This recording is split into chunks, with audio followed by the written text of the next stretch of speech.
Is up, everybody? Today is March 24th, 2023. Rust Belt Perspective here. Please feel free to subscribe to me.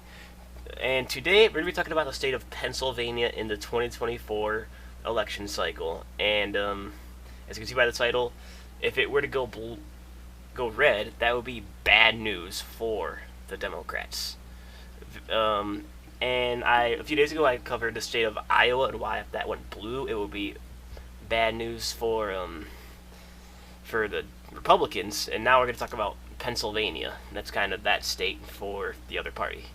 So Pennsylvania, on the federal level, has been Democratic leaning throughout recent memory, but it has been a competitive state. You look back to 2000, as a part of the Blue Wall, Democrat Al Gore won the state, but just by 4.2 points. It was not a dominant margin by any means, and he held on to it in 2000. John Kerry won it again in 2004 by just 2.5 points. But Barack Obama, amid the blue wave year in 2008, won the state by 10 points. Still won it by a likely margin in 2012. But of course, in 2016, Pennsylvania flipped for Donald Trump narrowly, and it was along with Michigan and Wisconsin, who have always voted with Pennsylvania throughout recent memory. They flipped, and it was just crucial for Trump to win in 2016. So the last time, that tells you right there, the last time Pennsylvania was red, it was a bad year for the for the Democrats, excuse me. Just like how 2012, the last time Iowa was blue, that was a bad year for the Republicans. But then in 2020, Pennsylvania did flip back to the Democrats, along with Michigan and Wisconsin, which was crucial towards Joe Biden pulling off the win.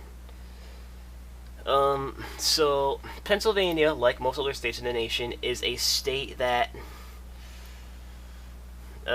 is mostly red throughout, but you have the most densely populated areas that are very much blue, such as Pittsburgh here and Philadelphia over here is where it is very much Democratic, and the red on the outside balances out with it, but the Democrats have come out on top in most of the recent election cycles. So you look at the polling for Pennsylvania in 2024, and it's really back and forth. You have Biden winning by as much as 7, Trump winning by as much as 6. You've got a couple even polls. There is one poll with DeSantis there instead of Trump, where Biden still wins by 4 points, but it really is back and forth. But historically trending, it has been Democratic. In fact, in 2022, they just elected a Democratic senator, John Fetterman, in the open race by almost 5 points, and I believe Josh Shapiro, the governor, won big time too, the Democrat. So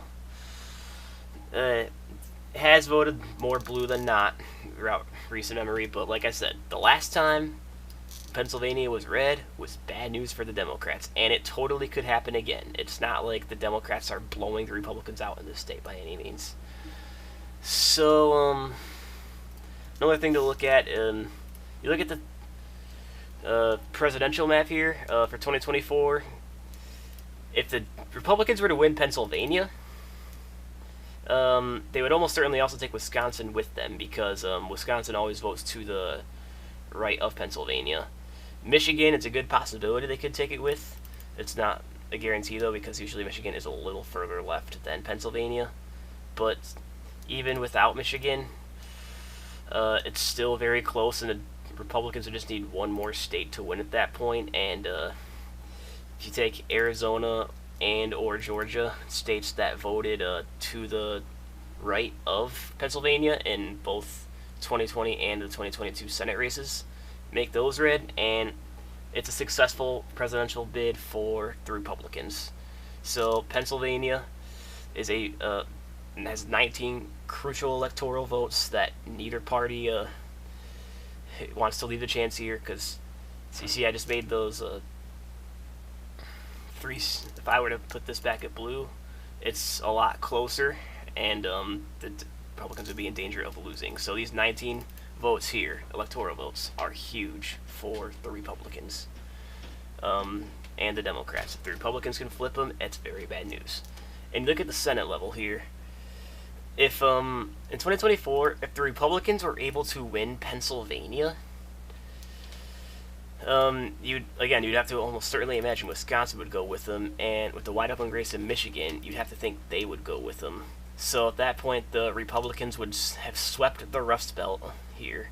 You know, if Montana and Nevada also were to go red here, it could be a ugly year for the Democrats in the Senate and presidential level. This is like the Democrats' worst nightmare here, and a lot of it could start with Pennsylvania if the Republicans are able to win this state.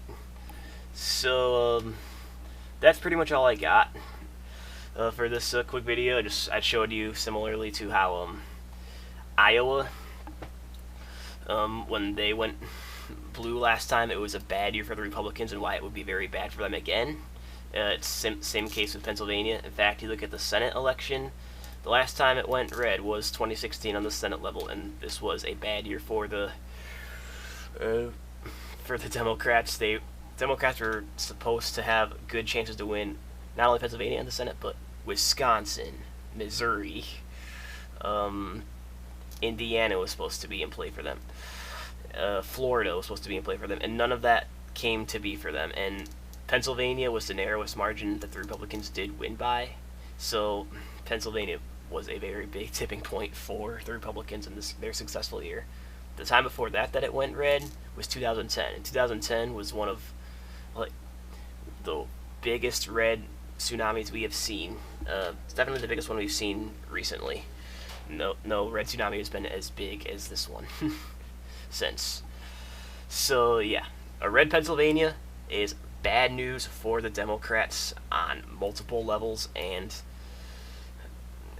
you better believe they know that well coming into 2020, but the Republicans are absolutely competitive here. So yeah, thank you all very much for watching. This is Rust Belt Perspective, signing out.